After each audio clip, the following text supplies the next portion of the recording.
to centre. Straight back to centre now. Jimmy Dowd gets it out now to John Kennedy, and Ger Power going like a hammer up the far side of the field. But over here, standing all alone, is Owen Liston.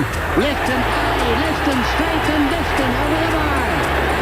Broom, and the game is over, and Kerry are the All-Ireland champions. Kerry, before an attendance of over 68,000, have won the All-Ireland and won it on merit. A very good evening, and that intro gives us a taste of what's coming up over the next 2 hours, because I'm delighted tonight to have in studio members of those great Kerry teams, and what a journey it was. You started in 1975, a young Kerry team going to Croke Park, and Mick O'Dwyer will be here later on with us as well. And Mick was saying the oldest person on that 75 team was Brendan Lynch at the age of 26, and we've young guns now playing for us here in Kerry. Will they do the same? But tonight is all about as they've been known before now, the golden years, and it shaped everybody's lives, both supporters, players, and it shaped our own county as well. And that's where we will start tonight. And of course, if you have any memories from that great era, you can call us here on Terrace Talk on 066 7123 666, text on 083 300 3300, also on WhatsApp, Terrace Talk on Facebook, or tweet at Terrace Talk RK, Terrace Talk at radio.kerry.ie. And I have in studio Ambrose O'Donovan, John Kennedy, Jimmy Deenihan, Ger Power, and later we will be joined by the great man himself, the best manager of all time that ever managed a football team. That's the great Mick O'Dwyer. And that's where I might start tonight, actually, with a man that I suppose you can say that Mick O'Dwyer, he produced it for them. Ger Power, 8 All-Ireland medals, and we're having a bit of fun out there with Mick O'Dwyer. He said you could have 10 if you all listened to him.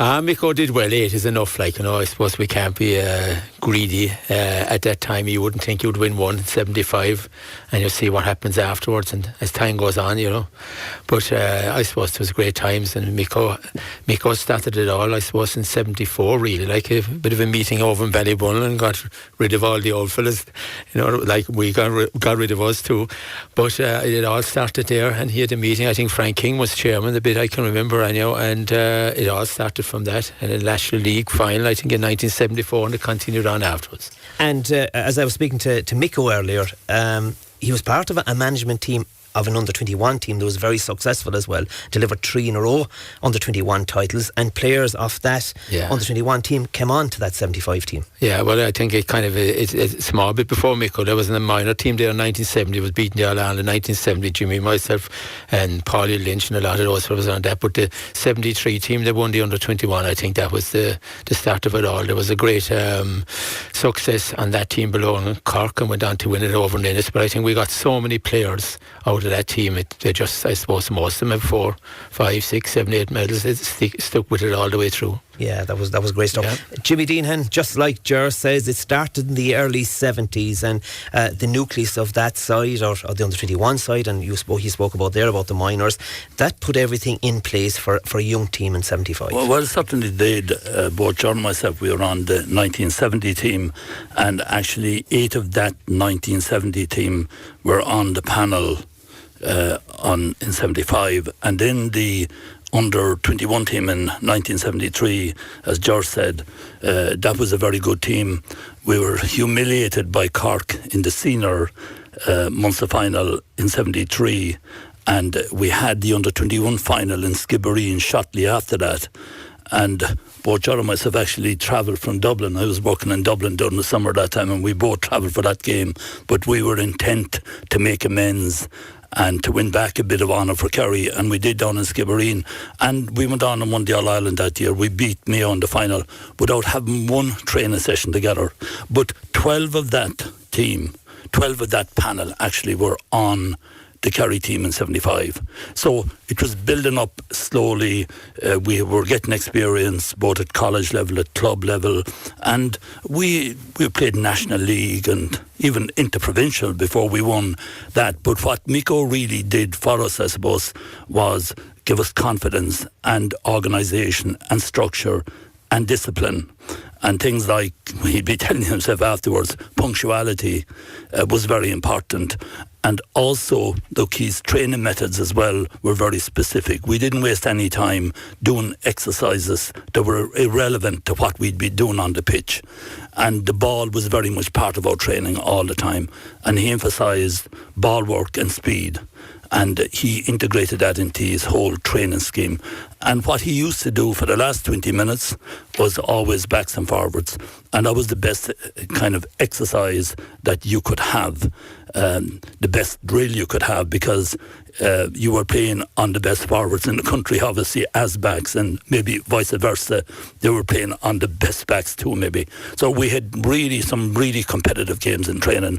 But Micko's methods, look, were way ahead of their time. And I still think they're relevant today, actually. They could be used. John Kennedy, during this era then, the early 70s, and when this team was successful in 75, and I'll be speaking to Ambrose in a second about it, what did it mean to the likes of you that you didn't realise at that stage that years later you'd be part of a team going for a 3 in a row? What was you feeling in the mid-70s to the late 70s? It was a brilliant time for Kerry football, Tim. You know, they were arguably the greatest team of all times, and, you know, to be outside in the terrace, looking at them and admiring them, and, you know, the football they played, and, you know, the characters they were, but to go into the dressing room and to be part of it, it was you'd be in awe, really, I suppose. But the thing that struck me about it, first of all, was these guys were legends, but they made you feel part of it, and they helped you out. And look, we had the greatest manager of all times, there's no doubt about it. And like Jimmy said there, the discipline, and I suppose the respect, he set us up for life, really, because, you know, the things that he brought to the game and the models that he had, you could use them in everyday life. Punctuality and respect, and, you know, you took the knocks and you didn't get carried away. And I think it's been well said over the last number of years that all these fellas, they're humble guys. You know, they're going around with 7 and 8 All-Ireland medals, and you wouldn't think they had a medal. And, you know, they never lost touch with reality and with the general public. And there was a great rapport with the Kerry supporters also.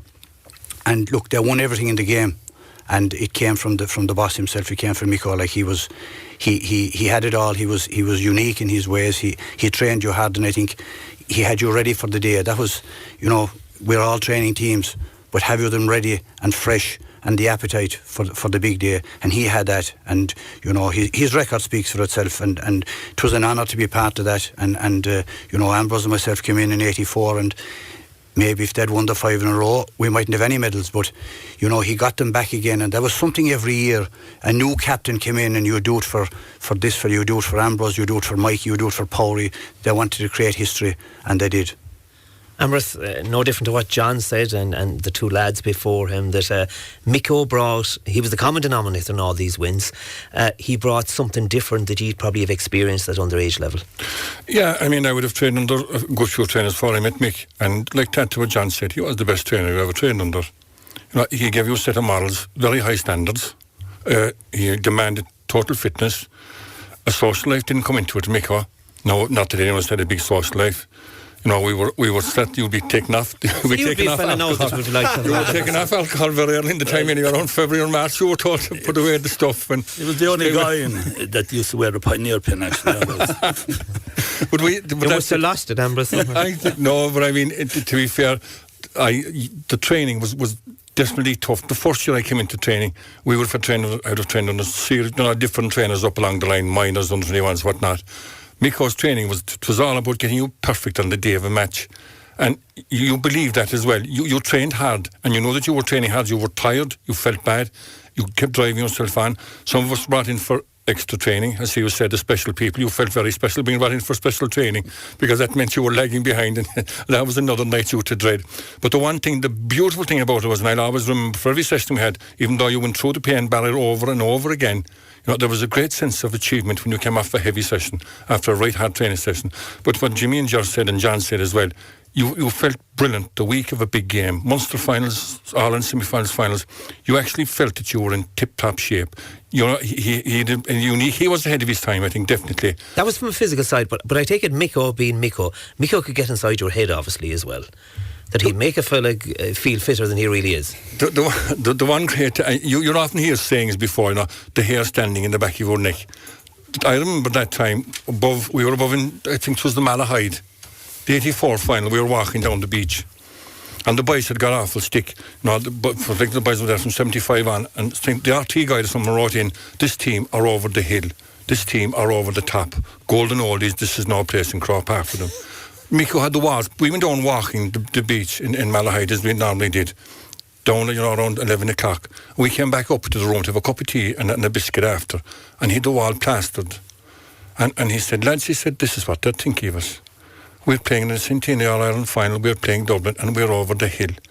And I literally, the hair stood on my neck that night. I didn't sleep a wink. It was the wrong time to give me the pep talk. I should wait. But I mean, that's what he instilled into you.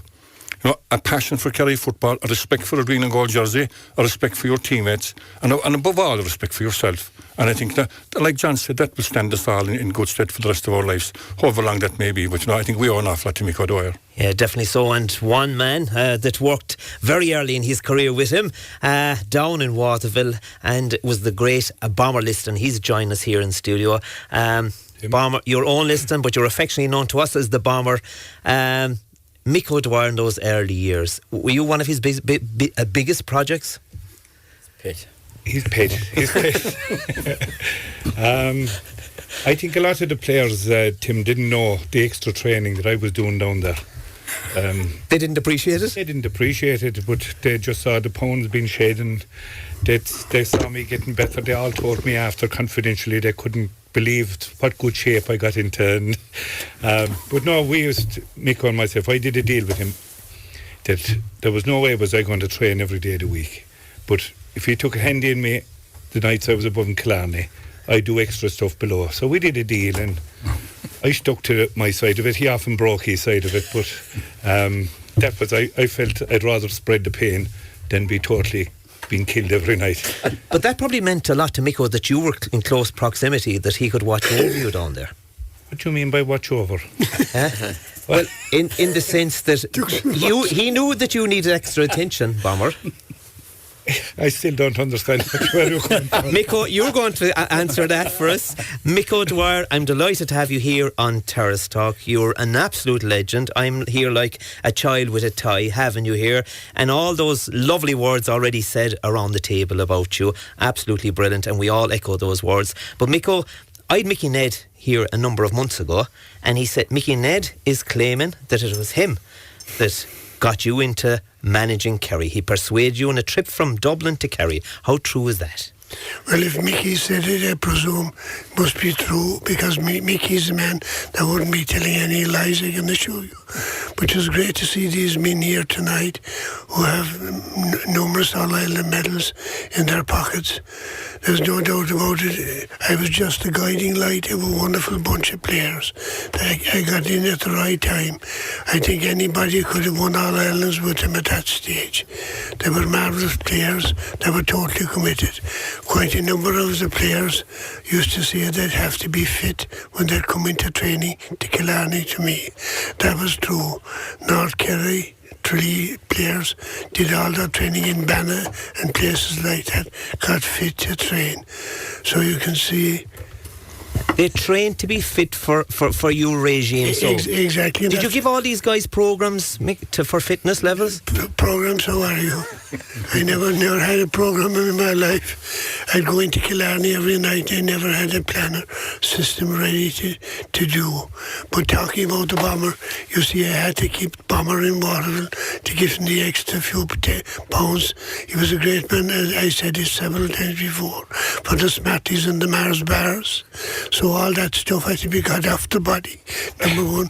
And the place to do that was in the golf course in Waterville. But these guys were marvellous players. Their likes you'll never again see. Yeah, definitely so. And I'm joined by another one of those great players, a man with 8 All-Ireland medals as well, the great Ogie Moran. Ogie, you might move closer to that mic there. I suppose we're paying homage to the great man himself, Mick O'Dwyer. He seems to be the common denominator in the success, and we're delighted to have him here tonight. I take it you echo those words from what the lads have said? Absolutely, Tim. I mean, I never had any other manager only Mick. I started off with him in 74, and he finished me about 12 years after that he got rid of me. But so I never had any manager then that. He was fantastic, as lads said early on. Sure, he was the he was the glue in the whole system. Like, he was where we all kept us all together, kept us our feet in the ground, and kept the banners on us. And how it must be difficult for Miko as well, that there's so many different personalities inside in those dressing rooms over the years from 75 onwards, to do a man management and to do the collective management as well. I think that was probably his greatest strength, him, is that he was a tremendous man manager. You know what I mean?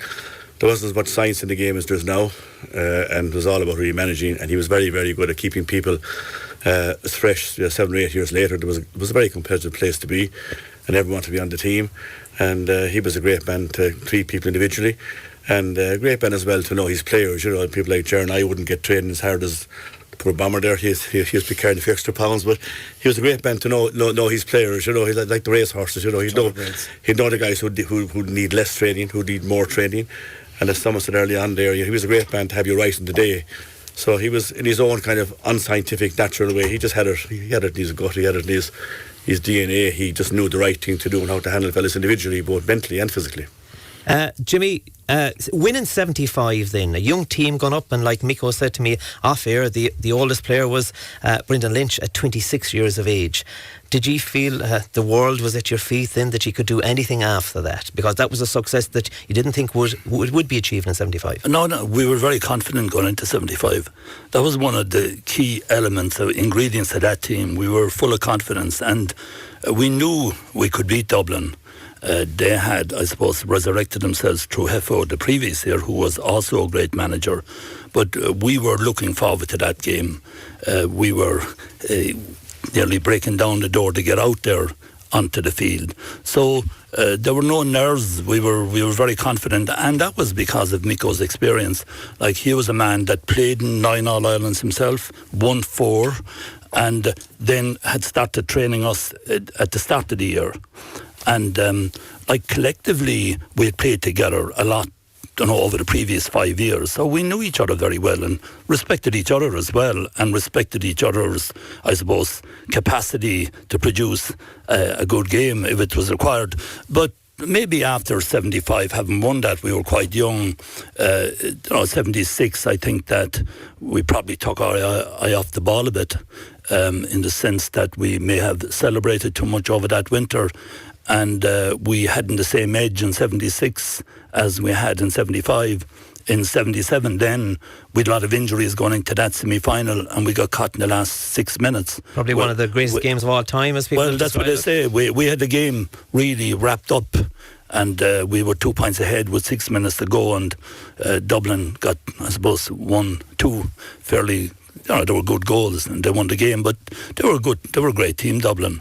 But Miko got us back again after that, and to win 4 in a row. And I think his greatest achievement, and I have often discussed this with him, he lost a number of players after the 82 debacle.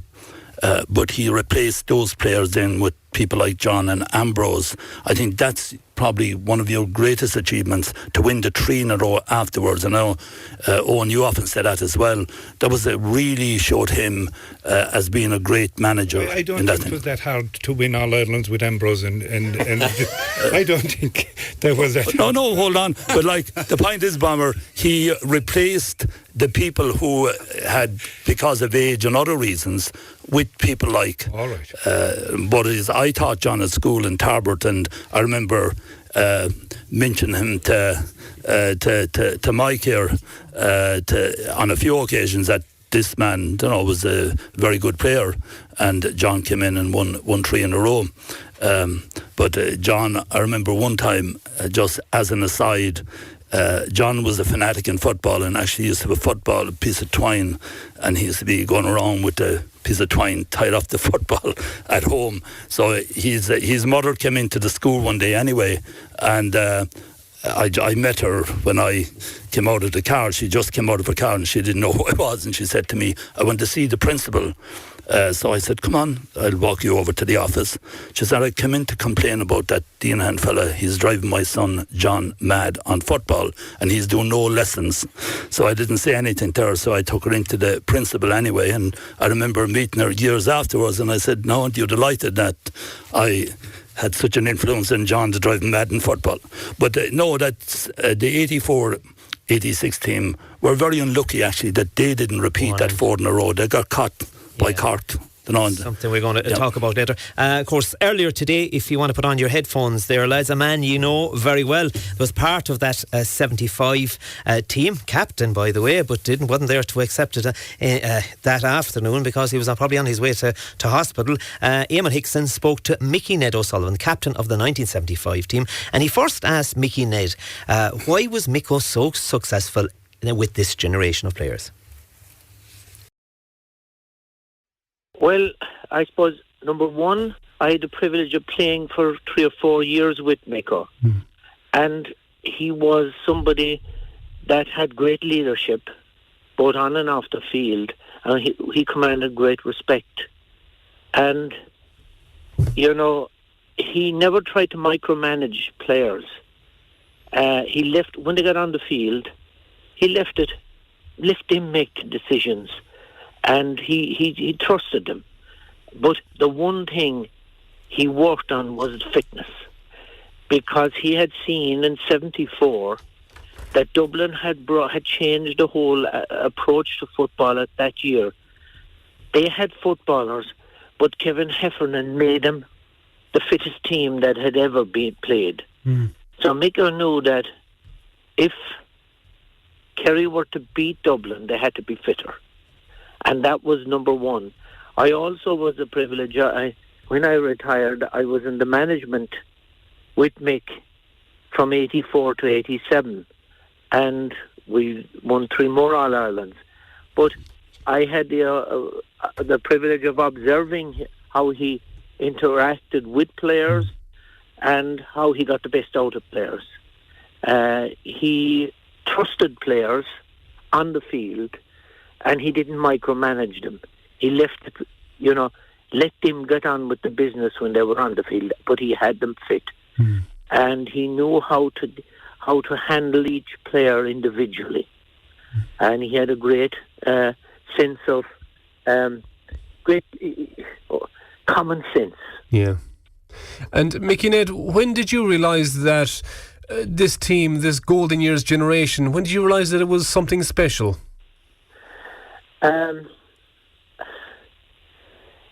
We all, I suppose. Do you know what benefited this team? They weren't an overnight success. People think that in 75 they came out of nowhere. I know that most of the lads had been there since 71. I know I had 4 National League medals before we won a championship. And what happened was they lost. They won no championship for a long time. But they had the confidence of winning an under-21. And also, an interesting point, and I'll answer your question in a minute, is the minor team of 70. 9 of them went on to play in 75. Yet they didn't win the minor championship. Which might be an indicator that they were hungry, because they won very little and they got a lot of stick. But I always knew that they were very talented. But it took somebody like Mick to come together and to blend them, and somebody that they respected and had discipline. And I suppose, do you know when I really knew that they were going to be great? When Bomber and Jacko came on board. I think they finalised the formula. Jacko, to me, was the best that ever played.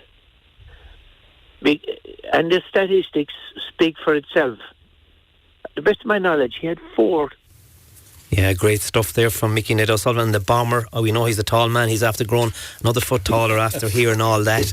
Those accolades by Mickey Ned O'Sullivan. Those comments coming through to us. Delighted you have Micko on Radio Kerry this evening. It's about time he was acknowledged. Well done, Micko. Great memories. And that comes from Kate. Hi, Tim. Best wishes to your guests. They were a brilliant team and have great memories of watching them. I'll never forget Mikey Sheehy's goal in 78 and the horror in Paddy Cullen's face. And that comes from Charles. We'll have plenty more after this break. Terrace Talk on Radio Kerry. Brought to you in association with BrianJames.ie. Leading the way for stylish menswear in Kerry. And this free will be taken by Mikey Sheehy from about 40 yards up. And danger for Dublin there. The ball breaking loose on the wing. It's a goal! It's a goal by John Egan. A goal by John Egan. And there's the free being Jimmy Deenihan coming out to grab the ball now is Mikey Sheehy. Out towards Ogie Moran. Ogie cutting through the centre. Alan Larkin is after him. John Egan with the ball now. In front of the corner. And it's a goal. And that is that. Some of the Dublin backs are arguing that he was in to take that pass as he sends it to Paddy Lynch. And here comes Kerry again. Mickey Sullivan going racing through. Alan Larkin's in front of him. He's got past Alan Larkin. Paddy Riley's after him. Georgie Wilson's after him. Everybody's after him. He's well and truly looked after now. He's down, and it is another photo finish as to whether it's a free or a penalty. Here's how it happened. He's still going through, and he is eventually, he's tripped. He's fouled about 3 times there, and it was certainly KO stopping stuff that. There from Micheál O'Hare. They are doing that commentary, and of course I'm delighted tonight to have in studio I've Ogie Moran, Ger Power, Jimmy Deenihan, the great Mick O'Dwyer, there was manager of the side, John Kennedy, Ambrose O'Donovan and Eoin the Bomber Liston. Getting back, John Kennedy, we mentioned there about Micko being the common denominator, but each individual as well knew what was expected of him under the regime of Mick O'Dwyer.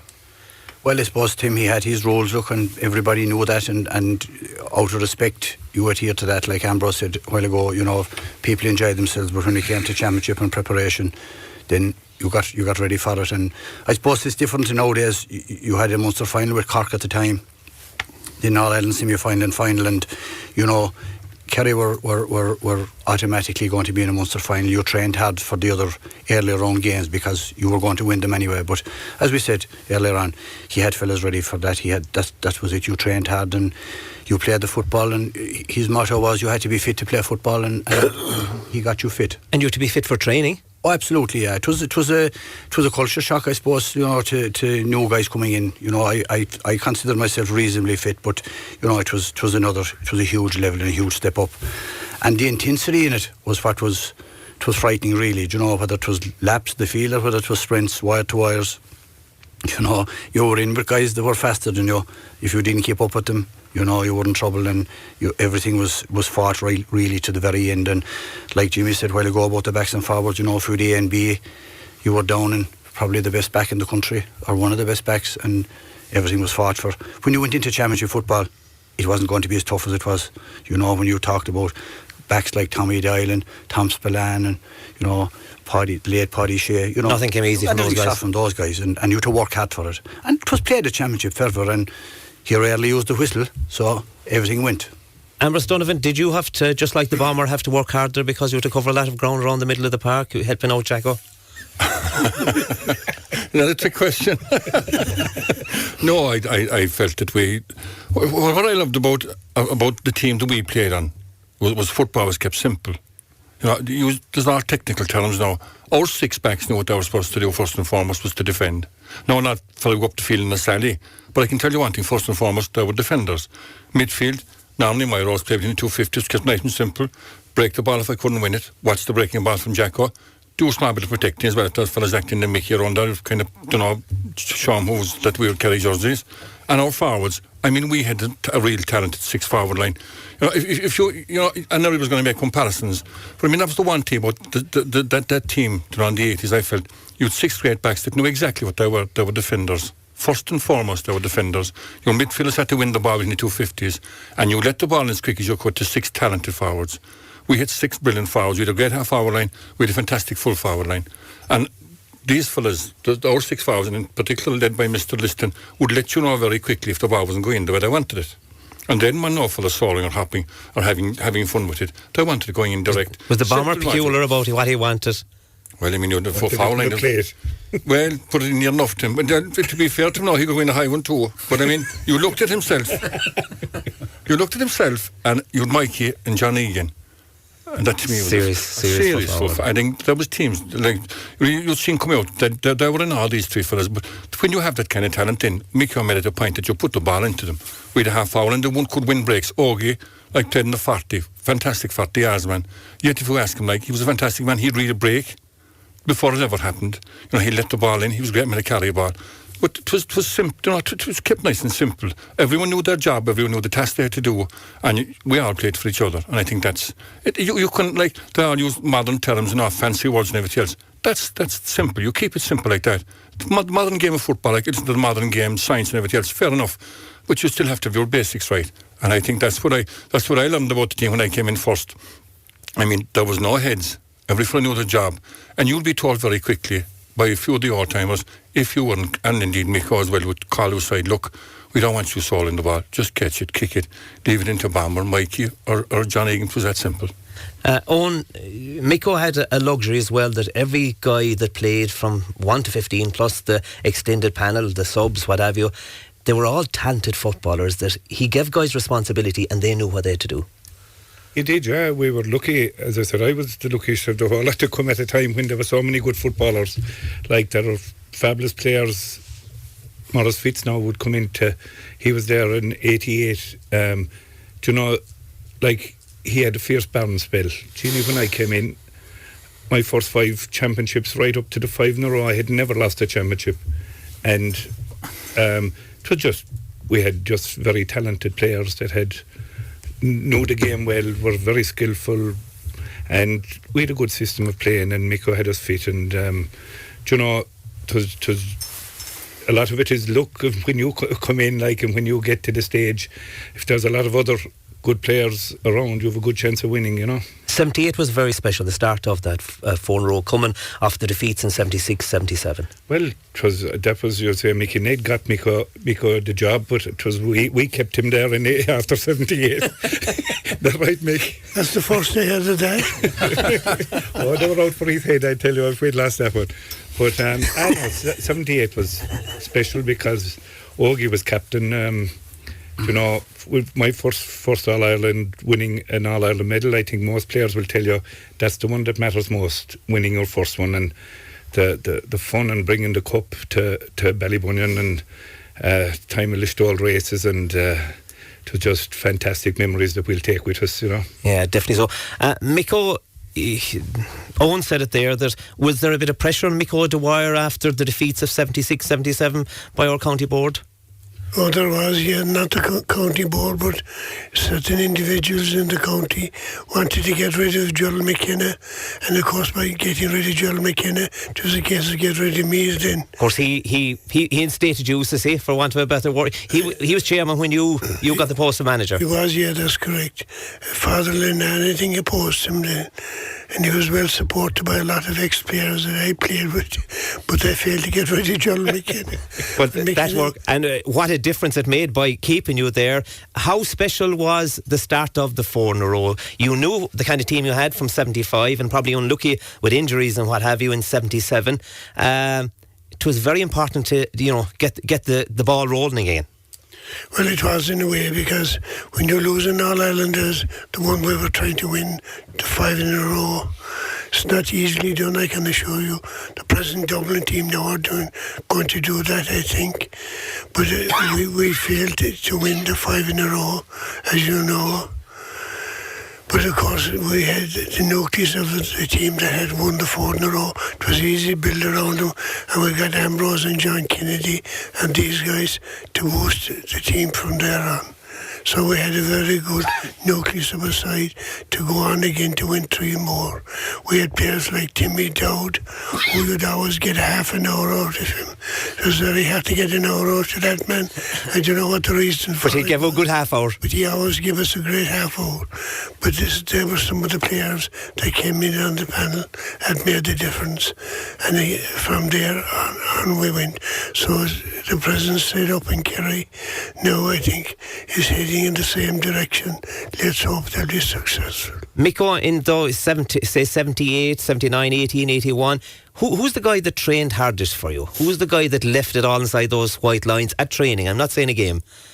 The one thing about it, I can assure you, there wasn't any dodgers in that panel, I can assure you. But the Bomber used to like to take a little rest every now. I suppose he was a man that had trouble with weight all his life. Just looking at him here this evening, he's in fairly good shape again. You wouldn't mind taking him up to Stack Park and run him around the perimeter of the pitch. Ger Power, that 4 in a row, it was very special. It was the start of a unique journey for Kerry. What was club football was very strong in the kingdom at the time as well, which was very important. I think if we look at the present clubs compared with the clubs we had at that time, I suppose there's quite a few of the clubs now, Division 4, Division 5 now, playing way down the bottom, like, you know. But no, I think it's just a unique set of players came, like, you know. It's very hard to get a big bunch of fellas off a minor team to go on, like, you know, and I suppose at that time with all the beatings Kerry had got, and as the boy says, the team was very talented, like, you know, it was a very talented team, like. So I think that was the basis, and then as you said, Mick came in, like, you know.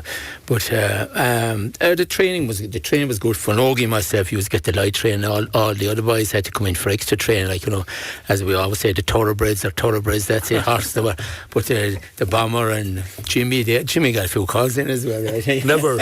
Are you talking about the extra training? The extra training, like I was never called in. Ambrose, but he dropped you must remember now in 78 or 79, Mick got rid of Deenihan and myself and Pat Spillane off the panel after league match. Was that 77? Yeah. He gave us the road, like, you know. What was the reason for that? What was the reason? Mick, you never told me. I must think about that one. Mick, his explanation was that it was the other selectors that dropped us. Actually, he walked out of that meeting actually in protest. Jimmy, you said we said going back to the training style and how scientific and Ambrose alluded to it, how scientific approach it is now. We see guys in there with their warm-ups, the tactical astuteness of teams and how it works for them. But Mick tactically then, obviously he had it tactically. You don't win All Irelands by just putting out 15 guys.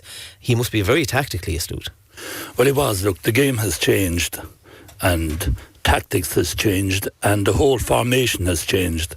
That time you had defined lines. You would, full back line, half back line, centre field, as Ambrose said, operated between the two 50s. You had a half forward line and full forward line, and rarely as a cornerback would you mark somebody that would go outside the 50-yard line. The only person that used to do it that time was Bobby Doyle of Dublin, and a few times I was on him, I used to mark John McCarthy, whose son now plays with Dublin. But Bobby would run around the field and you'd love to be marking him because you'd get out the field a bit. But that time you stayed in your position.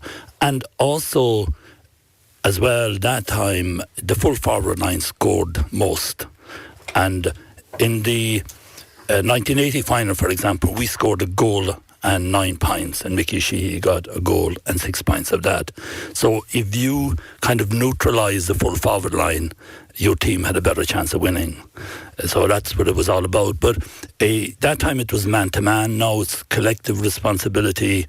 Corner forwards have to come back, track back and tackle and so on. So it has all changed. Do they have to? Well, they do, really. That's the way the game has gone. But going back to Mick, you did what Mick told you. What Mick told you to do, you did. So we were very obedient servants. So if Mick told you what to do in the field, you went out and did it. And that was his greatest, I suppose, attribute, that we listened to him. And his war cry before we went out on the pitch, he used to always tell us, remember one thing, lads, there are 31 and a half counties against you.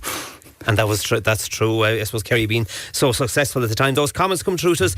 James from Castle Island has great memories of the Kerry team, stating that it had a huge influence in the interest in football down through the years. He was 11 years old in 1978, and he recalled when Kerry were down by 6 or 7 points in the game. He was very disappointed, retiring to his room until his mother shouted out that John Egan had scored a goal, which turned the game around for a Kerry win. It was so exciting. Kerry went on to win that game. James from Dewar said, would like to ask the panel who was the favourite referee in the All-Ireland series games. That's for you, the Bomber.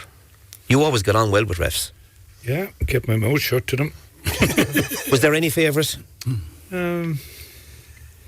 No. So did the same referees kind of around that year, wasn't it, that used to get the finals? Paddy Collins.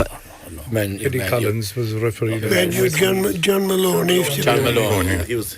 John Maloney did us a good turn against. He was pro Kerry, all right.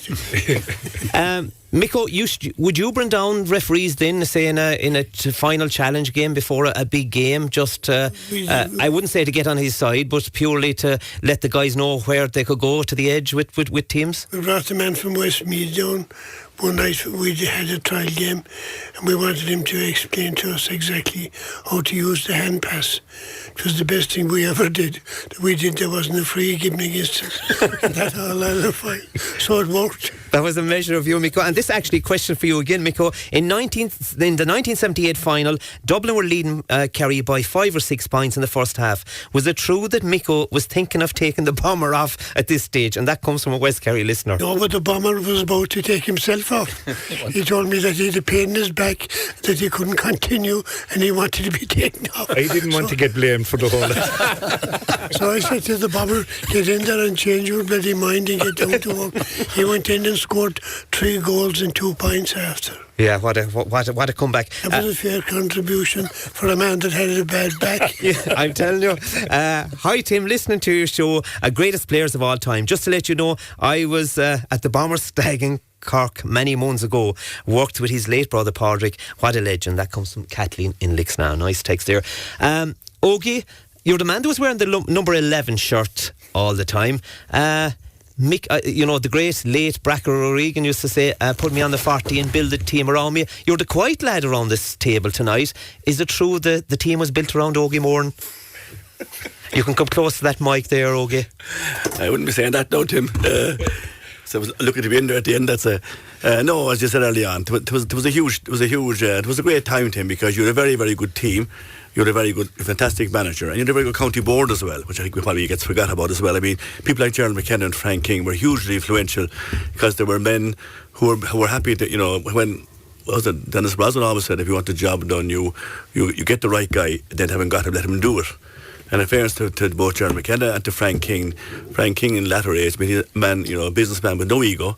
He didn't want any praise himself, and he let Vicar run the show himself, And so it was great. It was like a 3-legged stool. You had the players, the manager, and the county board, and it all kind of worked well together, John Kennedy, you see what these guys did, and we mentioned it earlier in the, from 78 to 81.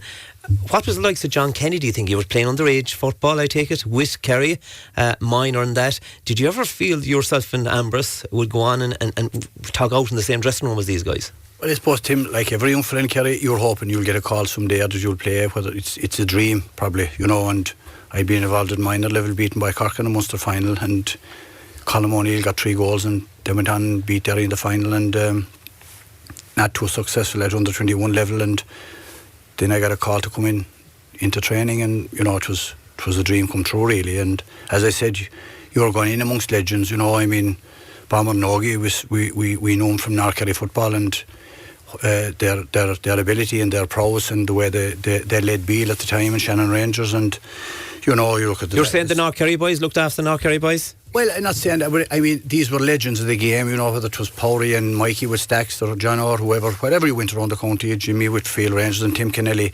And I've often said it, like, these guys stood out in games, and it's been said in the last number of years, county players, you might know the county player if you went to a club game. You certainly know these fellas. They led their clubs, and I think the standards rose as well, because when they came back, these fellas could play in tournament finals after Munster finals, and that's what they were. And the standard rose as a result. And they led by example, and other fellas, they brought, a rising tide lifts all ships, as they say, and that's what happened. But to be in there amongst these fellas, and the way that they'd make you feel part of it, the encouragement they'd give you and the advice they'd give you, and, if you were doing something wrong, they'd tell you, as well as Mick O'Dwyer. But these guys had so much experience. They tasted defeat and victory, and they were absolutely brilliant to play with, and you were part of a machine, really, and all you had to do was your part. Everything else fell into place. I'll always remember in '84 when Mikey couldn't play, there was no free taker, and it will tell you about Miko, the psychology that he used. I remember one night he was in training and he asked Jack or Bomber about kicking the frees, and then he says, "You'll kick him," he said to me, and it was like this. He put down a ball maybe 40 yards over a pair of runners and he kicked it over the bar. It's as simple as that. And that was the man, and that is the true story. It's not you just did it, and whether they went over or not, you believed in your own ability, because he gave you that confidence, and the players around you gave you the confidence. But Tim, Willie Maher and Ger Lynch and Tommy Doyle, they all were part of that second three in a row, which were all superb footballers, and a lot of players came in that time, but they were exceptional. But players. These guys must be exceptional because they were breaking into a serious team. They were, but they were doing it. They were doing it for their clubs, and they were doing it. They were sure that they were well able to do it and play at the highest level. And that's where we were lucky. The ones that had been there for the earlier, to have such good players coming in there was just fantastic. Yeah, Ambrose, is it fair to say that you know it, and we commentate in games together nowadays, and we see what's happening at club level, that Miko left the teams play, or the players play club football? That's where they learn their trade. Oh yeah, definitely. Yeah, there was no problem. 2 weeks before a game, Mick would always left you play. I remember Hodgin hookups was a big thing for us as a club, East Kerry Championship. And I mean, certainly if there was a big game coming up, Mick never stopped you. He'd always, tell you play for your club. And as well as that, not alone playing for your club, he expected you to play well for your club. He didn't want you going out just for an amble around the pitch. He expected you to give it all for your club as well. Miko, would you'd go to club games and you'd have your selectors going to club games to keep an eye on these fellas? Oh, and we had some great selectors in the county at that time. We had different selectors at different years, but their job was to go around and see and watch the players. And that's where the players were picked up by the selectors. I'd go to games myself as well. But talking about place kicking, John became a very good place kicker, but I tried to get the Bomber to become a place kicker, and he tried it in Killarney in the most final one day, and he failed to get the ball off the ground 3 times. So I said, leave it to someone else. That's true. Let that be the end of place kicking for you, Bomber. The real story there, Tim. Mikey Sheehy was taking the frees. Mikey, for once, had just a bad day with frees, and he had been trying to teach me down below. And next thing he comes to me, he said, "Bomber, will you take it?" At half time, I said, "I'll have a go." And anyway, the first one was a real hard one, really out about 40 yards. It was anyway, getting harder by the year. I had a cut at it anyway, and I must say it wasn't a good cut. It didn't rise off the ground, and it was closer to the corner flag. And Mick ran out. He nearly accused me of, "Who told you to take it? Will you give Mikey back on the freeze?" So that's the true story. That's the story. Miko, were you allowed to pick your own selectors that time? Did you select your own selectors? No, I didn't. The county board did it at a convention every year. So you could have a different selection committee every year. But generally the nucleus was the same right through. And Jimmy, when you look back, and we said about the success of the 70s, there was serious enjoyment. Guys, they knew, with a Kerry footballer, I take it, you go out and you think you're better than the guy marking you. That's instilled by tradition into a Kerry player. Well, it is. You feel that you have the edge on somebody when you're wearing the green and gold. And I think that may not be the same again. That mystique about the green and gold, I think, maybe is not as strong as it used to be by other clubs, because the northern teams found it very hard to beat Kerry. I know Down did back in the 60s, but generally speaking, they kind of got a bit psyched out when they saw the green and gold in Kerry, and that went through for most teams. But I think that has changed a bit. But certainly, I think wearing the green and gold gives you that advantage. But going back to what the lads were saying about Miko, having somebody to manage you is so important, and it's only now that when you reflect back that you realise how important it was to have someone like Mick. Definitely, I don't think we would have won as many All-Irelands if we didn't have Mick that time. And it's that just message, consistency, simplicity that were so important with Mick. And he had a kind of a relationship with all of us, a different relationship maybe. I knew Mick well from going to America with him, playing football in New York with him, and we travelled over learned a lot about each other. Lads, you're going to stay with us, of course. I have in studio at Bomber Liston, Ambrose O'Donovan, John Kennedy, the great Mick O'Dwyer, Jimmy Deenihan, Ger Power and Ogie Moran. We'll have plenty more after this break. Shoulder to shoulder. Oh, a lovely ball, a real attacking ball. It's deflected out, and it's gone very near the end line. Paddy Cullen going out for it. And Paddy Cullen. Oh dear. Paddy Cullen judged. Oh, a goal in the greatest streak of all time. The referee gave a free to Kerry from the 14-metre line. Here it is again. Nobody was expecting the ball to be kicked, and before Paddy Cullen could have got back into the goal, the ball was in the net. Terrace Talk on Radio Kerry. Brought to you in association with BrianJames.ie. Leading the way for stylish menswear in Kerry. Very welcome back here to Terrace Talk, and of course a great show tonight. We're here with legends. I've the Bomber Liston, I've Ambrose O'Donovan, John Kennedy, Mick O'Dwyer, Jimmy Deenihan, Ger Power and Ogie Moran. And those texts coming through to us. Ogie Moran has 2 unique records in football. He was the only man to win 8 All-Ireland medals in the one position, and he's the only man to walk behind the Artane boys band on 11 occasions. How did that happen? Well, he walked behind the Artane boys band as mascot in 1962, Ogie. That's a long time ago. You started it early. Is that where you got the hunger? That's right, Tim. Yeah, 62. I was mascot. My dad was very friendly with the Sheehies, and Sean Oak was captain Kerry in 62. You were playing the same day, Mick, left half back the same day, Mike, and I think John Joe asked my dad that I wanted to be mascot of the day. So we were 6 years old. It was man of heaven. So I was mascot that day in 62 when I marched around with the Kerry team in 62 when Sean Oak was captain. But Guy McBain got a goal after about 2 minutes. Very exciting. It was, 36 seconds. 36 seconds. You got a goal, Guy McBain did, but it was great. It was good. You can imagine that age of your life, Tim, being above in Croke Park and walking behind our team by his band with all Mick O'Dwyer and all the great players, Tom Longs and all these was fantastic, And that set the seed, I take it, Ogie? Yeah, I think that's something you'll never forget in your life. You're always hoping that you'll be there yourself someday, Of course, you have probably more than a lot of fellas around this table. You've 16 All-Ireland medals from my bit of research. Is that true, Ogie? The different underage and be it hurling as well, All-Ireland B, mine. Yeah, modest, guys. I think that deserves a round of applause, lads. Go on. Fair play. Great to hear these wonderful stars on radio with the Godfather himself, Mick O'Dwyer. They were the soundest of men. I would have to say that they were a bunch of rogues led by the greatest rogue of all. But this led to great success, and it took away all the tension in the dressing room out on Fitzgerald Stadium. Anytime I need a bit of personal help or advice, I would always ring one of these boys, and that's from the great Paddy O'Mahony, one of your goalkeepers, Mick. Yeah, and Paddy has a record himself in 5 championship games. He failed. He saved everything that came his way. No goal scored in him, and he saved 2 penalties in the run into that All-Ireland. But of course, Charlie Nelligan came along then. He got badly injured, if you remember his Achilles tendon. Right. Went in 76.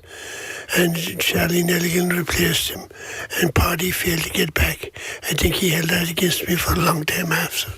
But I mean, when Nelligan got into goal, you couldn't drop him. He was playing so well. And he had a powerful kick out, hadn't he? Powerful kick out, but there were 2 great keepers, and to have 2 keepers. Fortunate in the one county. The one county at that time, it was great. Jimmy Deenihan, just like he says there, I take it he had to upset a few guys as well over the years, because only 15 could start any one game, but it was for the betterment of Kerry each time.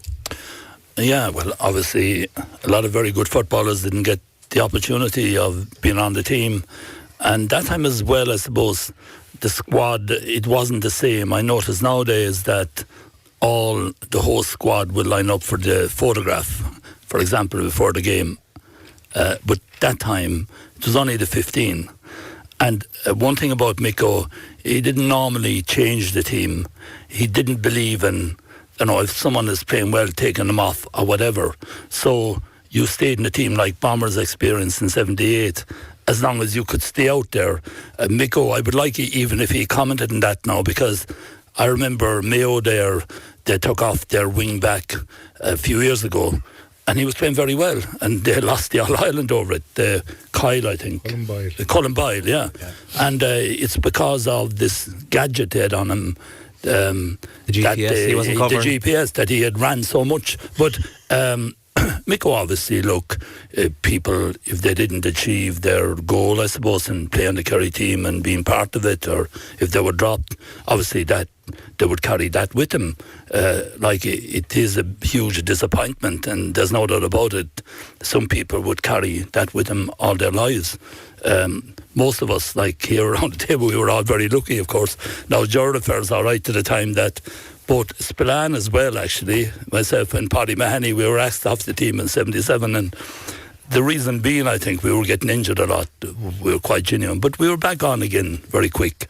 Then Kerry nearly were relegated in the National League, I remember, and they were pleading with us to get back onto the team again, and we came back in 78 and won the All-Ireland. But that's a fact. Kerry were very... Jimmy, my recollection was you weren't doing what you were told. Is that true, Mick? No. Well, if Jimmy says it must be true. We'll leave it at that. Ger Power, that Mick and probably the Kerry supporters were pleading for the likes of himself and yourself to come back. Is that true? I don't know, but I'll tell you one thing. It woke us up, and that if we wanted to get back on the team, we would have to do a bit of extra and stuff like that, But Mick had the luxury as well with you, Ger, that he could play you on the half back line or the half forward line. Yeah, Mick had a lot of luxuries with me, because he used to use me above Strand Road as a rabbit in training. I'd be good for the first 5 or 6 laps, and after that then I'd be at the back of the class, so he'd use me for the first 5 to get everybody to come behind me, and I'd be gone out the back door then after that. But I used to love passing Paul out. Ambrose, training, we said, obviously different parts of the county. Religiously, he was very punctual. How would he penalise a guy or punish a guy if you were late? Were you ever late? No, I wasn't. I missed 1 or 2 early on the time, all right. But I had to smarten myself up fairly lively. Training was at 7 o'clock, you were on the pitch at 20 to 7. And you were tagged on, you had to do your session started at 7 o'clock religiously. And if you were late, you were told to go in, tag on, and come barely the next night. And that's the discipline he had. And it was one rule for everybody. There was no special rules. It was one rule applied for everybody, and everybody stuck to the rules. Bomber, can I talk about the joy of winning a 4 in a row first? Those sort of emotions. You said you were very fortunate to come into a team that they were winning All Irelands every other year. What was that sort of emotion? Well, do you know what? It is really about sharing the victory with the supporters. Geez, we had great supporters. They travelled the length and breadth of Ireland to league matches and to All Irelands, and geez, they were there for us. There was all, I'd have to say, and the fun we'd had with them after at Listowel races and all through the year. We used to really get a chance to celebrate from September till March or April. A few of the lads would go back all right in January, for the hard stuff. But seriously, there was definitely 4 or 5 months there where we used to have to train hard. But whereas you look at the commitment now that the current Kerry players, God, they're lucky to get 3 or 4 weeks off. The effort that they're putting in compared to what we put in, it's just enormous. And they deserve huge respect to commit their lives there like that for 11 months of the year. Jeannie, I take my hat off to them, and people should be very careful only to say thanks to them. We were lucky in our day, our supporters in general they did acknowledge the effort we were putting in, and they made us feel special. And anytime we were going on a trip, they looked after us well, and we had some great trips out of it. But that's what I remember most of the winning. Winning brought trips, and trips brought fun and crack. And you know what? Well, from one bailman to another, Ogie, if you move closer to that microphone, Bomber was only in it for the fun. Were you in the game for a lot more than just fun? I think Bomber made the fun most of the time. He's still doing it, Mick. Yeah. Bomber was the brilliant. You gave us those fantastic journeys to Croke Park, 78, 79, 80, 81. Talk to me about 82. There was an expectancy that we do 5 in a row, something that Dublin were hoping to achieve this year. The emotion of losing 82, it must have hurt deep down because it was going to be a unique record. It is, I suppose. When you're looking back at it, you kind of be sorry it didn't happen. At the time, I think we took it in our stride, if I recall. I think people, in the camp itself, we were very focused on it. I think people maybe around the country had more hype about it. But it was what it was, Tim. We gave it our best shot. It didn't happen the day for us. We were very close to it. We just were a bit unlucky the day. I thought myself, a lot of frees went against us towards the end of the game. That's not making excuses. We lost the game, but it was just went away from us at the end a bit. It was a pity really, because I think that team probably did deserve to do something special. But you just have to get on with it.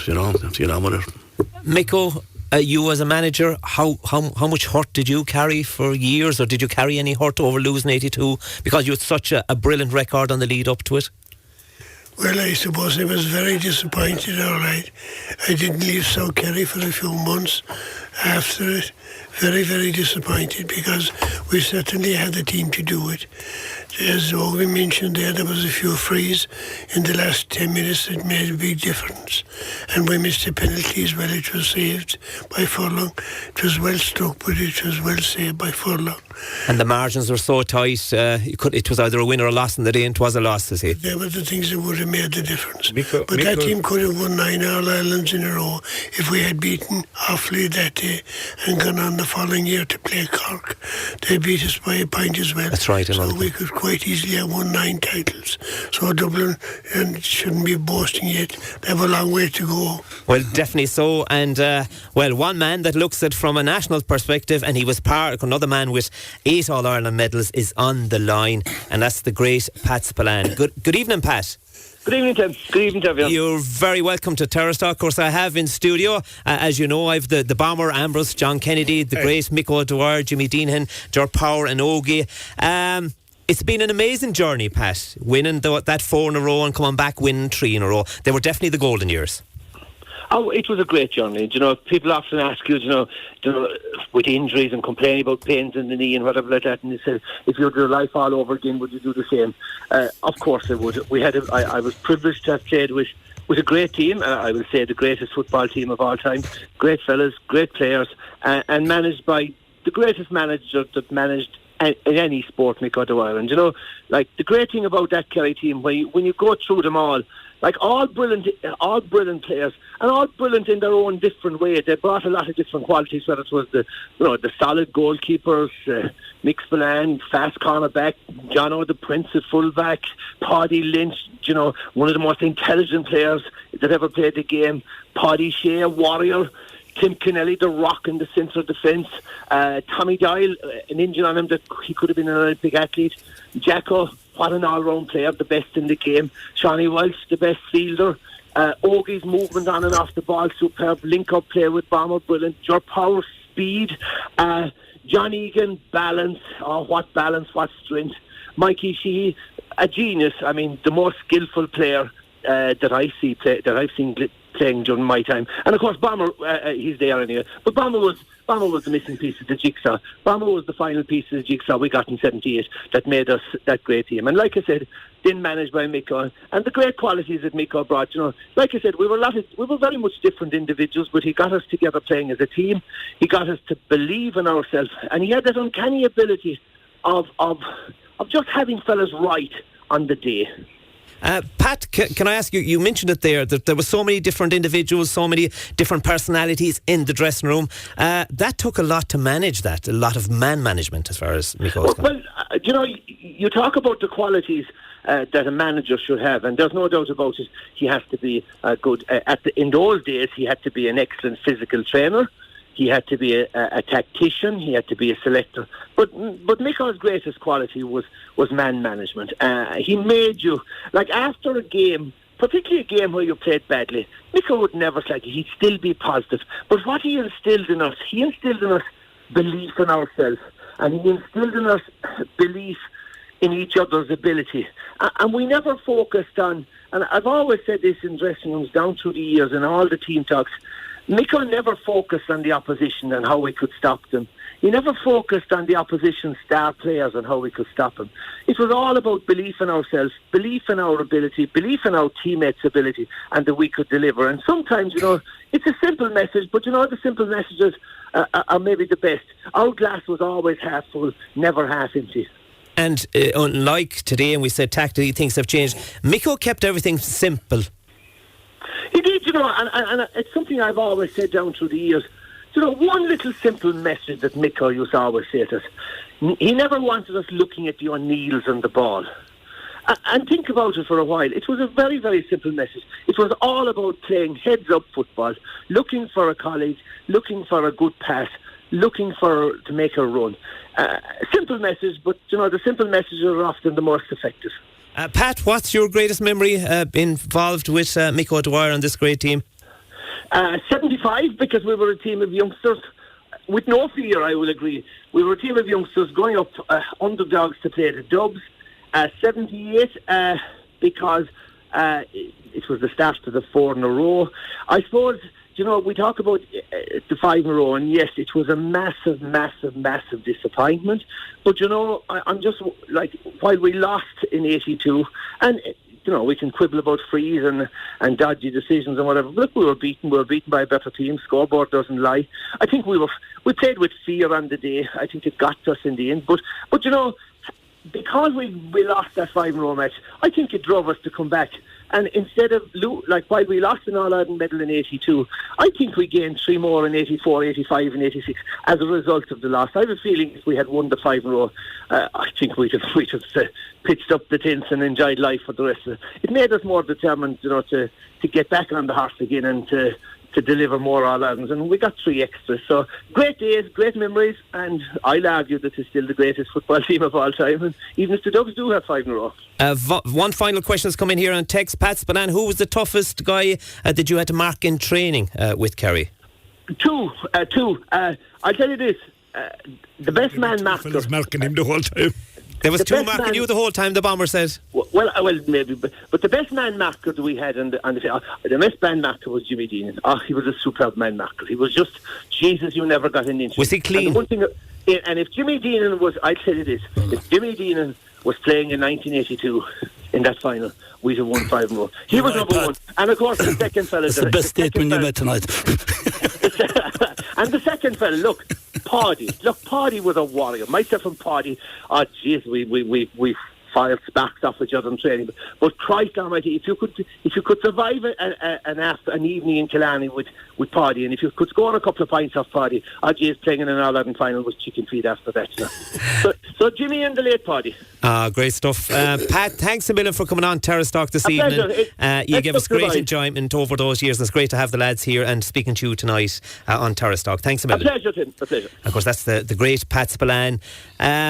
John Kennedy, he mentioned it there, Pat, that with Mick and his team and his individuals, you never thought about the opposition. It's about instilling your game. Yeah, you had your fitness team built up, you had your game plan, and he instilled that confidence in you to play to the best of your ability and to perform, and I think that's what it's all about.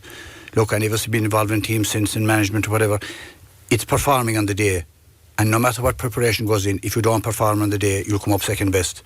But Mick had guys at the peak fitness, mentally in a good place, and they played and they performed. And he always said you'd need 12 or 13 to win, and that happened. And I think, Tim, Pat said something there about they lost 5 in a row, and you never had anything coming from Mick or the Kerry management, any negativity or anything about referees or pushes or frees or anything like that. Tuck it on the chin. That says an awful lot about Mick O'Dwyer and about the Kerry team at the time and about the Kerry County Board. They got on with it. Best it looked awfully, and as they said, regrouped and came back. Yeah, and came back. Mick, we mentioned about the 82 when you said staying down in South Kerry, it really hurt, and why wouldn't it? Say 83 is probably one that you said got away as well. Well, it is, yeah. We could have won the 5 in a row. The following year, as I said, Cork beat us by a point, and if we had won that, we'd have won 9. And that team was quite capable of doing that. But maybe if we had won the 5 in a row, it might have been very hard to get some of these fellas who played in the 5 in a row team to get them back in shape. They were mighty men to celebrate, as you know. And when the pounds would come on, at that stage, it wouldn't be too easy. Or it wouldn't be too easy to get the weight off. But they were a wonderful team, and I think after winning 8 All-Ireland medals, for some of them 5 of them won 8 and the rest of them won 7. Mick, would it be very easy for you to walk away after losing in 83? You'd say, look, you had delivered the 75, you delivered the 4 in a row, and maybe it was time for somebody else. Did you feel there was something else in this team to stay on for another, which accumulated 3 more All-Irelands? Could you have walked away in 83? I could quite easily have walked away, but I knew well that there was more titles in that team. They were an exceptional bunch of men, and when they got down to train, they trained hard and they reaped the rewards. Mick, was Powery a better half-back or a half-forward? Powery could play anywhere because he had unbelievable speed. I'd say he was the fastest over 25 yards of any of the players we had. He had unbelievable pace, and that's what made him such a great player. Yeah, an outstanding player. Ambrose, Mick says it about all of you. Everyone did a job, but he's outside of you having respect for this man. You've huge respect for the man himself. We have, of course. I mean, I suppose if you look around the table here, some of us have more Irelands than others, but I mean, it was, since I was growing up as a child, I watched these fellas playing. 75 was a huge turning point for me. I remember watching Mick O'Dwyer and Pat Griffin playing in the 40, kicking the ball over his head over the bar. That was something, I was amazed at that. I watched 75 team, and what made the 75 stick in my memory was, I remember I'd watched the programme, and someone said, this is a fantastic Dublin side, and the Kerry young fellas will learn a lesson today. The Kerry young fellas learned a great lesson that day. They had pride in the jersey, they had pride in themselves. I think Pat Spillane covered on it as well. There was a belief in each other, and that stems from your management and your manager in particular, but the players around you. I remember when I came on the scene, I was on the 83, I was sub Jimmy Deenihan myself, was sitting inside in the dugout, and if you remember Jimmy at Robin Park, you turned to me, I'll never forget it. Jimmy says to me, he says, this is 82 all over again. The way we were defending, he said, there's a goal in Cork, we were 2 points up, the game was over. And lo and behold, Tig Murphy hit the back of the net. But I mean, we came out that day, but it is a sign of the players as well, particularly the players from the 70s that won so much, came back in 84, and I remember the first training session we had inside in Killarney, the vibe was, this is a centenary All-Ireland. There was always some fella could find something to grasp to drive Kerry on. This is about Kerry. We've lost the 5 in a row, we've been beaten in Cork in the Munster final. Do we want to go out this way? There was players like Powery, Ogie, Bomber, and that's the first thing that hit me. Shawnee Walsh was inside there, Paddy Shea, God rest him. Is this the way we want to be remembered? And the centenary came up and they said, this is a special year in the history of the GA. It's our 100th anniversary. And that's what drove it on. And what did it feel like for you as captain? Well, it was fantastic, but I mean, I was being coached all the way. Bomber would always tell you what to say. You wouldn't say what Bomber would tell you what to say, might I add, but you had to listen to him anyway. But I mean, Shawnee Walsh and P.O., God rest him, we were walking down that night, down Malahide, and P.O. comes up to you and he says, in honor of God, he says, Rosie, say something in Irish, will you? He says, for the speech. If we win, he says, and I know we will, be ready to have your few words of Irish. And Shawnee Walsh as well, walking down me. Rosie said, look, we're putting no pressure now, but don't forget, to thank the opposition and thank the managers, thank everybody. He says, be nice to everybody and make it short and sweet. He says, we all want to go away after. So that was the advice I got from my senior players. Very good. Those comments coming through to us. Liam O'Sullivan, Ballyhigh, would like to congratulate all on the panel. Liam used to work in John Dowling Sports from 1970 to 1980 and had the pleasure of dealing with this team. John from Listowel would like to pose a question to Jimmy and Ambrose to name the best fullback and centre-back in the Kerry team. Jimmy? The best fullback? Well, John O'Keefe and Tim Kennelly, obviously. Yeah, he was the Prince, wasn't he? Both of them, yeah. But both of them were great players. Like Tim Kennelly he had everything. He was a great player, but he was also a sweeper. Mm-hmm. He was the first real sweeper as a centre-back. Kevin Moran was an attacking kind of centre-back, but Tim was a great man to cover back as well. And I remember, look, just while I'm mentioning it now, the time we played Roscommon actually in 1980, the Roscommon, they couldn't get the ball into their full forward line because Timmy was sweeping across in front of the full back line. No doubt, Mick, you told him to do that, and he did it. But that was one of the reasons why we won that game. And the following year as well, he had a very good game against Offaly, doing the same thing. So both Tim and John, there was no one to match them. They were great players right up the middle of the fence. Patrick would like to ask the panel, looking back at the careers of the Kerry team club, could they name any good players at the time that didn't make it onto Kerry team? Ogie Moran, there's quite a lot out there. It was pretty competitive at club level. It was just so hard to get onto this team, wasn't it? It was very hard. Very hard to. It was kind of. I suppose when teams keep winning, there's a tendency to change, But in North Kerry, I'll say where John and Bomber and I are from. Tommy Bridgen was a very, very good player. He was a very, very fine player. He didn't. There was a. Vincent Connor was a guy, who was very good, and he came around at the time. Vincent from Dingle, yeah. I mean, he was around the time when midfield was Jacko and Sean. He was very hard to get in there in the early days, There was some great player there from Valentia Island. Mickey was a great player, great club player. Randy Murphy. Jeez, he was a great club player, outstanding, If you were allowed the bigger panels then that you have now, you'd have no fall off, you'd have way better teams. Yeah. Do you know, if you're the bigger, and now they have something like, 30 players? More on a panel now. Whereas at that time, I think we only had 21. And there was only 21 got medals, and maybe you might bring them into make it up to 30 if you went for training, but you couldn't have any bigger panel than that, So if you had a big panel at that time, I think you would have a way better success. The Welches are very long for two. Jackie Welch and Barry Welch, yeah. Jackie Welch was an exceptional player actually, and he was one of the best university players ever, probably. Outstanding. With UCD. And didn't make it into Mick regime because it was so competitive. John Kennedy, did Mick O'Dwyer set targets for you during the scoring? Would he say, Kennedy, you have to kick 6 points today? Or would you just go out and express yourself? He wouldn't. He was always that you use the ball and give it to the player in the best position. And, if you had a shot from outside the zone, Paul, he might have to say you were shooting from, but he let. What did they call you, John? By the way, you were called. What were you called? Your nickname was Shoot, was it? He'd certainly let you know about it, and I suppose you were under pressure being a new guy coming in that you were trying to impress. But it was a very simple philosophy that you won your position, and you won your own ball. And if there was someone in a better spot, you gave it in, and if not, you took it on. But he allowed you scope and freedom to play your own game, but at the same time you were part of a team. Bomber, you said that you had a lot of fun used to play to get the trips away and the fun and the enjoyment, as you said in an earlier statement. Where did you get the hunger for 84, 85, 86 again? Where did that hunger come from? A lot of guys in their 30s then, wasn't there? You don't. I don't think anyone gets fed up with winning, really. And the big thing that happened was the friendship that developed amongst the whole team. Like if you're in there for 3/4 of the year with fellas, and then you're travelling up and down the country with the same fellas, and then you're travelling out of the country. And Mick was always good to train in Australia one year, Hawaii another year, and so that we knew everything about each other, and we had massive fun and crack together, and that all helps, and that's why fellas don't walk away from it, Mick, how did you control those guys when they were away on holidays? They put in a massive effort for you in training, went off and delivered All-Ireland show, and then they cut loose.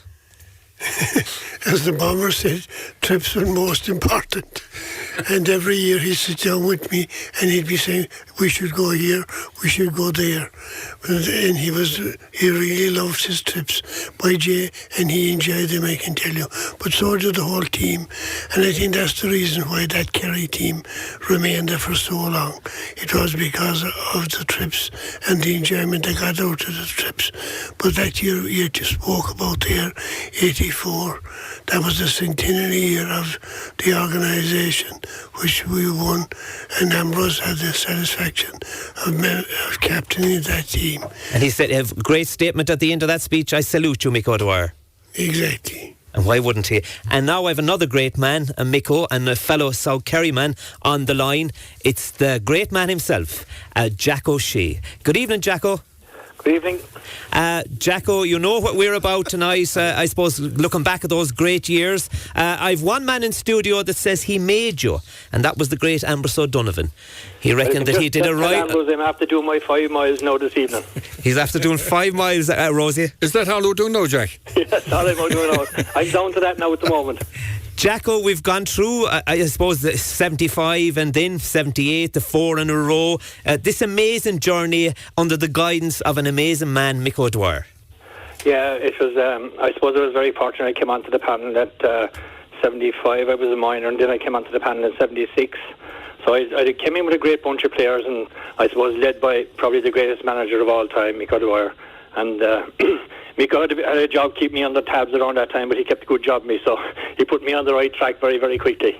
And that's something all the boys have said it around the table tonight, Jacko, that he was a great man manager, that anybody, be it walking off the rails, he brought huge discipline, and he got guys focused and got them to believe in themselves and believe in what he was about.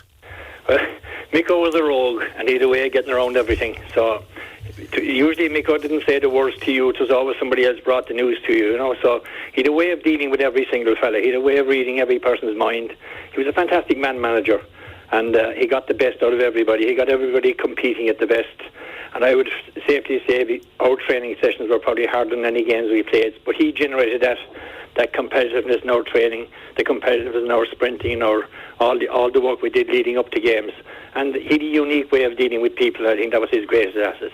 And you said it there about he kept things simple. The lad said earlier at the outset tonight, it was all about ball work with Mick. You, at the end of the day, it's the ball you have, you must kick it over the bar, and he brought that to each training session.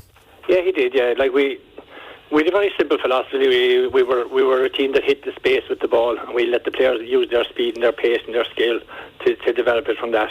And it was very simple. There was no real tactics in the game. You played the game as you saw it. Each player had a fantastic ability. I suppose we were blessed with the panel of players we had, because I would say I actually went through there, I think last week or the week before, there was at least 12 of our team generally played midfield for their clubs. So like you had outstanding footballers playing, you know, and very comfortable on the ball no matter where they were on the pitch. So they could defend, they could attack. But there was a great buzz about training. There was a great atmosphere about training. There was a great belief in every single player. And, you know, combining all that together, you know, you were able to put in huge performances. And I think the big thing about the teams was that on given days, certain fellas played well. It could be different lads the next day. And the day that we all clicked, I think we were unbeatable.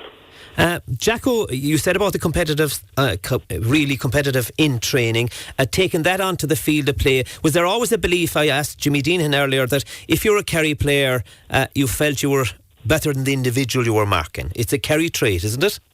Well, it is, but I always had a philosophy when I was saying that I was always going to meet somebody better. So that means I had to improve myself all the time. And that was the thing I brought into every game. You were always going to come up against somebody who was going to be difficult, whether that was a club level or county level or whatever. But you always brought that belief within yourself, and you brought the belief of the other fellas with you, that there was nothing that we could not do, there was nothing that we couldn't achieve. And, you know, we had that philosophy the whole time. But every one of the players were fully confident in what they were able to do. Jacko, what's your greatest memory of all those All-Irelands you won? They're all memorable. You know, when you look back at it now, you know, every time you take the pitch, it's phenomenal. But every time you take it for Kerry in All-Ireland final, I think it's not, you can't compare it to anything. It's the Tiger Woods of Gaelic football in my mind. And the greatest disappointment? I suppose losing the 5 in a row, but the greatest disappointment for me was that it all had to end and you have to stop playing. And that's it, because you were good. What was it like? You mentioned there the training, he brought it to train to us competitive. Who was the toughest guy you marked in training? No, Ambrose is here tonight. You'll say in the 80s was probably Ambrose. Well, Ambrose wouldn't run as far as me, so there was no fear Ambrose would be in trouble to me. Listen, you're often asked who were great, but one of the greatest players I ever played with and played against was Paddy Lynch. I thought he was a phenomenal player, defender, attacker, won All-Irelands in probably 3 or 4 different positions. Outstanding footballer. If he hit you, you felt it. I learned more from him when I was young, I suppose, than any other player. Meeting him at club level, playing with him in training. he taught me so much. I thought he was one of the best players I ever played with. Played in every position for Kerry as well. Yeah, fabulous footballer, yeah. Yeah, unbelievable. Jacko, we leave you go. You're one of the greatest of all at midfield. Absolutely brilliant player. And delighted to have you on Terrace Talk on this special celebration of the golden years tonight. Thank you. Yeah, but you're only as good as all the lads you play with. So, I think same thing flag goes for every fella. They were all fantastic. Yeah, that's for sure. Thanks a million, Jacko. Thank you. Great Okay, stuff. thank you. And just get through one or two comments before we take our next break. Patrick would like to ask the panel, looking back at the careers of the Kerry team club, we mentioned that one before, can you please send my best wishes to my good friend and neighbour Mick and all the lads. My only regret is that I wasn't a commentator in that era. That comes from our own great Gary O'Sullivan. We now take a break. Terrace Talk on Radio Kerry. Brought to you in association with BrianJames.ie. Leading the way for stylish menswear in Kerry. And there is the Sam Maguire Cup. And it is exactly 50 years ago since a Kerry man first took this Sam Maguire Cup in 1929. It was Joe Barrett in those days. In 1979, it's Tim Kennelly. And there's Tim, obviously moved as the leader of this truly great team. Clonbrough and Muncher Kerry. There it is, the handover of Sam. And Sam, with the Kerry man those days, is going back home to Kerry. This time to Listowel. And what a race meeting they're going to have there. Yeah, absolutely great stuff. The late, great Tim Kennelly. Owen, I suppose tonight we have to mention those guys that are gone to their eternal reward, and some great guys, the Tim Kennelly, John Egan, Paddy O'Shea. Massive friends. I was tempted, hard to believe that was 40 years ago, 1979. But look, I have great memories. Travelled around the many pitch with them, and Timmy and Paddy were fantastic athletes, I must say. John and myself wouldn't have been as athletic as those, but John, the skill that John Egan had was just... He'd hand you off with the left hand and solo into the right. It was just beautiful to get a front seat, to be so close, to see his skills up so close. Massive player, massive friend. All I can say is Timmy, Paddy, they're missed, but they're not forgotten, and we've great memories of them. Ambrose, it's fair to say, to echo those words, they were great men. Fantastic, fantastic. I remember Tim Kelly was selected when I came on the scene first. Tim was a great man to give you advice, and fantastic footballer, player I would have always respected. He was a real centre back, and I think today I think centre back should model themselves on Tim Kennelly, because he was a stopper, he was a fantastic footballer, yet he could sweep. But the most important for me, Tim held the lines. P.O. on the real good cornerbacks. P.O. I think he went to a championship year, he held all his men scoreless. John Egan, fantastic as well. These were the three great men, like Bomber says, definitely not forgotten. For me, John Egan he was terrorising me in training, because when we'd be starting heavy training, we'd pair off for these sit-ups. And John Egan had always paired himself with me, and I don't know why, but I'd be coming up and I'd be after doing maybe 39, 40 flat out, and I'd be running low on diesel, like I'd be my tongue would be out, and next thing John would look at me and say, Ambrose, why do we do this to ourselves every year? Why do we never come in here in such bad shape? And I won't say the answer I just give back to him, but God rest his soul, I still think of it like, why do we bring ourselves in such bad shape, Rosie? And he looking down at me, and I fit to have a heart attack. But they were my memories. Three fantastic men. P.O. as well, great man to director, and when I came on the team, first of all, I got great advice from P.O. Yeah, three great friends, God rest their souls, and I know they're looking down us tonight. John Kenny, that's fair to say, to echo those words, what the lads said. You played with great players, and unfortunately we can't have them all with us tonight. Yeah, it's unfortunate, Tim. Look, and Tim Kennelly was a selector a few of the years there that I was involved. Great advice. We started the training, and he'd certainly tell you if you'd up your game or if you weren't going well. And P.O. he was unique, I suppose. And John Egan was one of the unsung heroes. He was probably one of the most underrated players. Fantastic skill and superb strength, and he could get a score out of nothing really. And he didn't head for the corner flag; he head for the goals. No, it was a direct route, and there were three legends of the game, and it's as the lads said, look, they are remembered and they're not forgotten. And I have to ask the man that guided them. They were great men, Mick, those 3 men that we mentioned. Well, I suppose when you speak about legends, they certainly were 3 legends. No doubt in the world about it. 2 on the half-back line, and 2 of the greatest half-backs, I suppose, that ever played the game. And you had John Egan, corner forward. There was none better to get a goal when you needed it. And if you look at the replays of all the All-Irelands, Egan was the man that got the vital goals at vital stages. But undoubtedly, they were 3 of the greatest we had. And may they rest in peace, because there was no better. That's for sure. Actually, text in, congrats on a fabulous show this evening.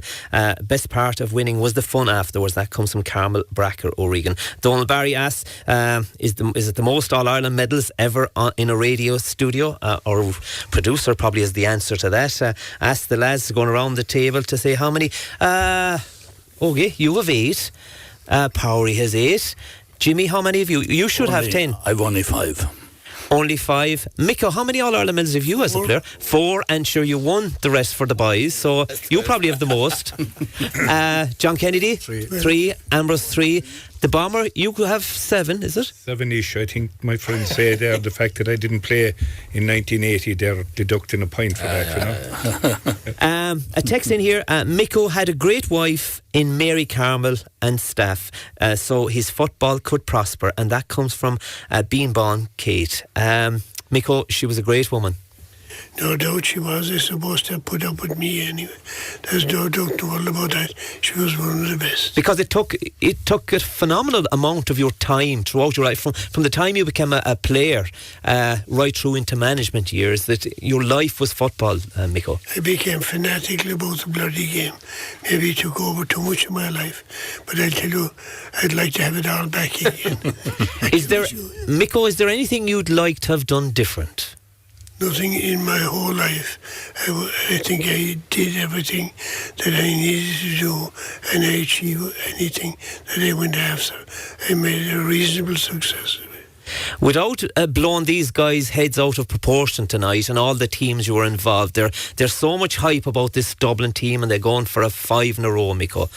And the burning question out there, and I know all our listeners want to know it tonight, the teams that Micko guided, all this brilliant golden years team, would you have beaten this present Dubs?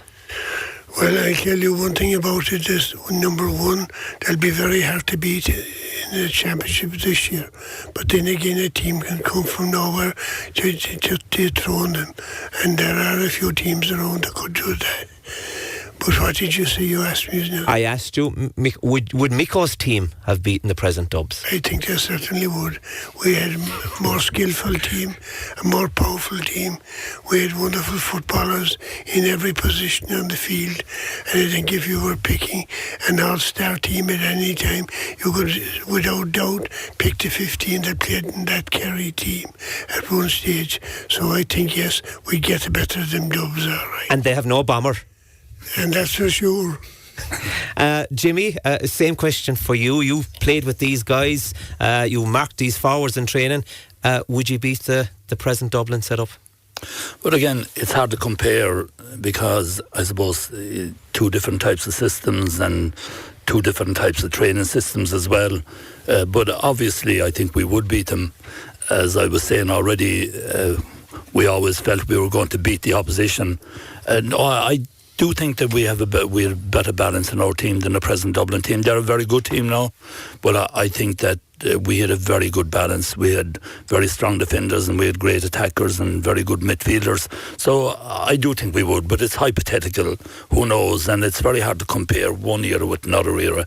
Like if you look at it, I was just thinking 75, if we go back 75, that's nearly 45 years ago. Like if we went back 45 years before our time, we go back to 1930. So like it's very hard to compare different eras and different players. But I do think though that it'll be very hard for any team to beat our team. Ger Power, what I'm alluding to, Dublin have Jim Gavin, but he had Mick O'Dwyer. Jim Gavin is a good manager, but he had a great manager. We have, but I think the present Dublin team, I do think they might win the 4 in a row. But it would be a joy to play this type of football that's being played now, because you don't have to mark anybody, just run all over the pitch. To suit your game. And if, like Ogie might say, if we were lightweights with pace, we really enjoy it. But you as. But wouldn't the likes of, and we've been. There'd be a few boys at the table here now would struggle big time in today's game.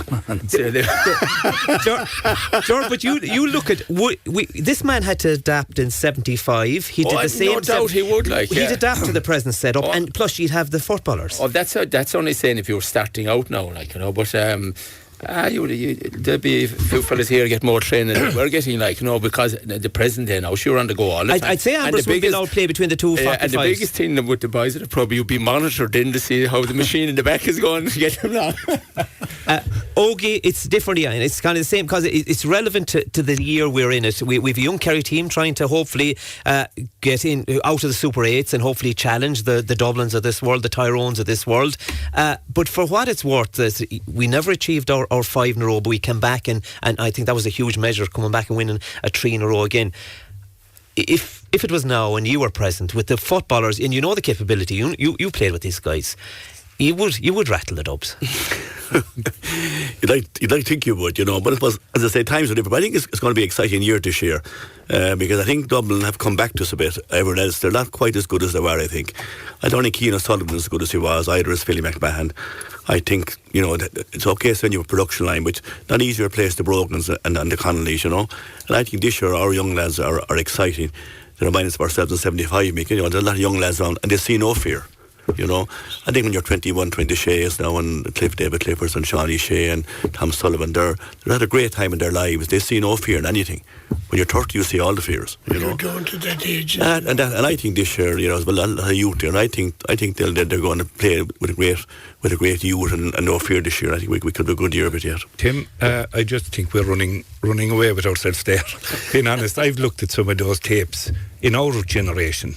And geez, the standard of some of the kicking and delivery of balls into the full forwards and some of the passing, every game I believe gets better, without a doubt, because of sports science, because of nutrition, because of skill levels.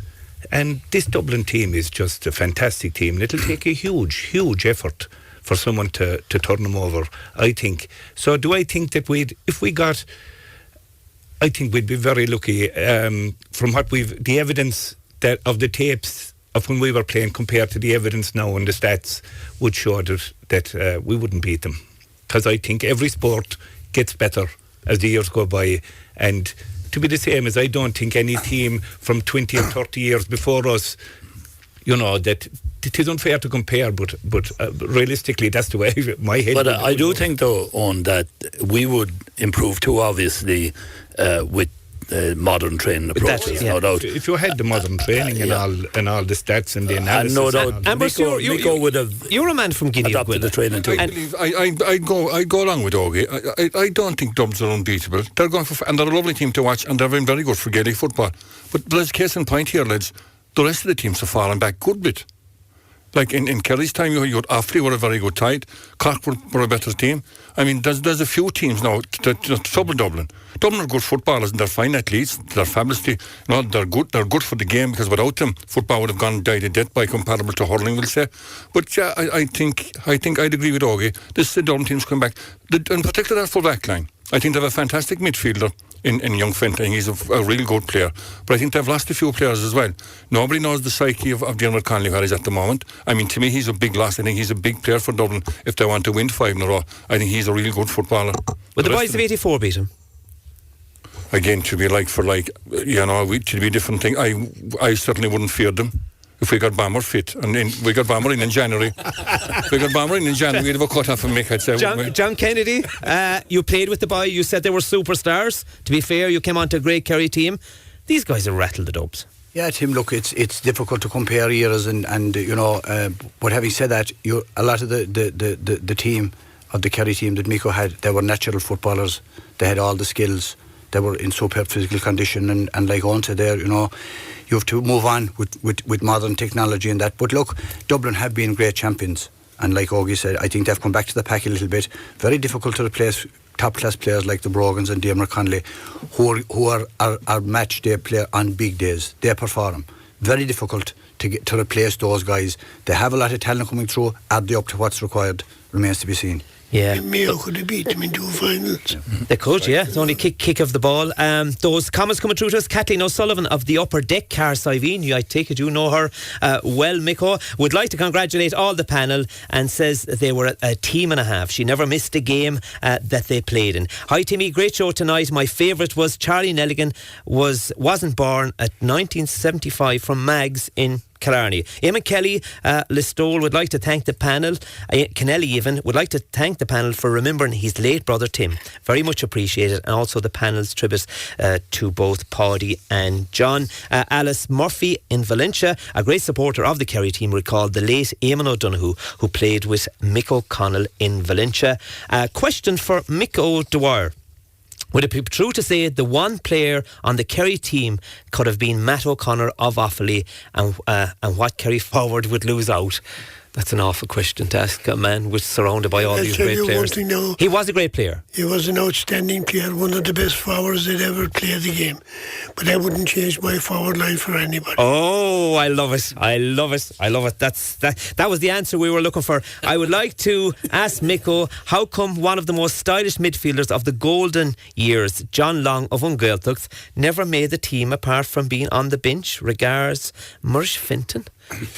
Yes, I suppose he was in hard luck, and so was Shin Connor, another man from West Kerry.